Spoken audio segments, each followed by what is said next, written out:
Good afternoon, judges. It's an honor to be here. Today, we will be presenting our technological solution for KVH013 tool for monitoring ground personnel. My name is Mohit Gupta and I am here representing Team Cerebro. Let me introduce you to our team. Firstly, our leader Anmol Dua that will be leading the hardware side of the project, and then we have Roshita and Sagar assisting him. Then we have myself, Mohit Gupta, and I will be leading software side of the project, and Pravneet and Harshita will assist me. Now, Anmol will explain problem statement and a solution to it. Thanks, Mohit. Now coming to the problem statement, we have chosen KVH013 tool for monitoring ground personnel as our problem statement. Human asset tracking एक persistent problem रही है police departments के लिए। Elections, rallies, fears या बाकी public events को successfully execute करने के लिए या एक ऑर्गेनाइज वे में एग्जीक्यूट करने के लिए पुलिस डिप्लॉयमेंट्स का एक बहुत इंपॉर्टेंट रोल होता है।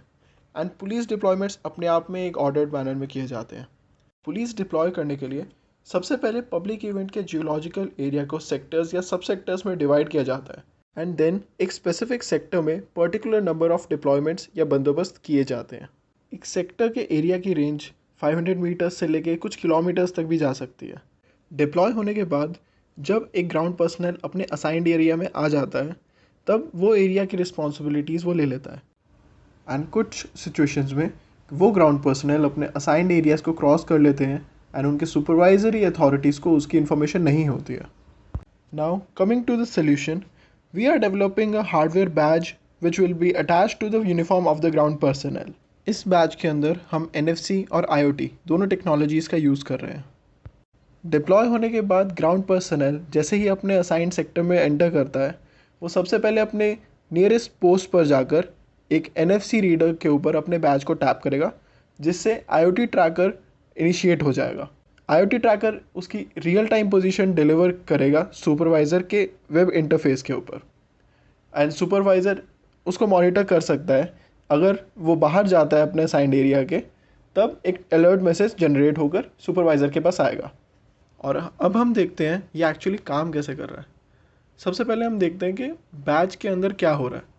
बैच के अंदर हम A9G GSM plus GPS board use कर रहे हैं ताकि हम GPS की मदद से लोकेशन ट्रैक कर सकें and GSM which is basically a SIM module वो हमें इंटरनेट कनेक्टिविटी देगा। ESP32 शाओ C3 हमारा प्रोसेसिंग यूनिट है जहाँ पे सारे कैलकुलेशंस होंगे। GPS antenna and GSM antenna दोनों हमारे बैच के अंदर एग्जिस्ट करेंगे along with passive NFC tag and एक बैटरी जो इन सबको पावर करेगी। हमारा बैच हमें लॉन्गिट्यूड और लैटिट्यूड कोऑर्डिनेट्स ट्रांसफ़र करेगा over the internet to the base station. ये कोऑर्डिनेट्स मिलते ही हमारे पास ग्राउंड पर्सनल की लाइव रियल टाइम लोकेशन आ चुकी है and our web app itself will allow the supervisor to assign a particular sector or area to the ground personnel। And अगर ग्राउंड पर्सनल अपने असाइंड एरिया को cross करता है तो सुपरवाइज़र के पास एक अलर्ट मैसेज जनरेट होकर आएगा। अब IoT बेस्ड GPS ट्रैकिंग के लिए हमारे पास काफ़ी सारे ऑप्शंस होते हैं। Why did we went for this one?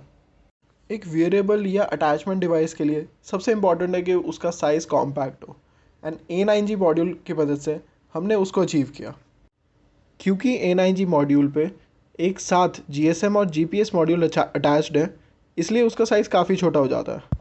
उसी GPS मॉड्यूल के अंदर हमें लो GPS का ऑप्शन भी मिलता है जिससे हमारी बैटरी लाइफ और ज़्यादा बढ़ जाती है। एंड आज के टाइम में जब 3G और 4G अवेलेबल है, why did we went for 2G band? It is because 2G band का इंफ्रास्ट्रक्चर इंडिया में 3G और 4G से भी बेटर है। अगर ग्राउंड पर्सनल किसी शहर में है तब तो definitely 2G will work, but in some rural areas 3G and 4G band अभी भी अवेलेबल नहीं है। And as 2G network has a wider reach over India, it is obviously a better solution instead of 3G or 4G bands. And advantages of this solution doesn't end here. Our A9G module allows us to attach a SOS button on the badge which can help a ground personnel to contact the base station in case of any emergencies. और A9G module के ऊपर एक mic भी attached है जिससे अगर ground personal area से बाहर जाता है तो सुपरवाइज़र उसके माइक के थ्रू सुन सकता है कि एक्चुअली वहाँ पे हो क्या रहा है।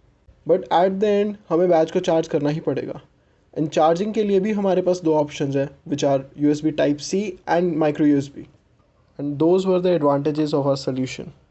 Now coming to the conclusion of the presentation. अब अगर देखा जाए तो एक पुलिस पर्सनल जिसको एक एरिया असाइन हुआ है उसको मॉनिटर करने की ज़रूरत क्यों पड़ रही है? इट इज़ बिकॉज अगर कोई पुलिस पर्सनल अपने असाइन लोकेशन पर नहीं है तो उसके वजह से बहुत प्रॉब्लम्स हो सकते हैं. सबसे बड़ा होता है पब्लिक सेफ्टी. किसी भी पब्लिक इवेंट में काफ़ी सारे सिविलियंस आते हैं एंड जब एक जगह पर लोग ज़्यादा होते हैं तो वहाँ पे केओस भी हो सकता है, एंड उसको मैनेज करने के लिए पुलिस पर्सनल का एट द साइट प्रेजेंट होना बहुत ज़रूरी होता है. एंड सिर्फ पब्लिक सेफ्टी के लिए ही नहीं, पुलिस अपने आप में ही एक रिस्पेक्टेड अथॉरिटी है एंड उनको डिसिप्लिन रेगुलेट करने के लिए ये टूल हेल्प करता है. एंड जैसा कि मैंने पहले भी कहा था, किसी भी इवेंट को सक्सेसफुली ऑर्गेनाइज्ड वे में एग्जीक्यूट करना एक बहुत बड़ा टास्क होता है जो कि हमारी पुलिस एग्जीक्यूट करती है एंड करती आई है. Our solution will have a significant impact in the betterment of our law enforcement forces. Thank you for your time and we hope our solution meets your expectations.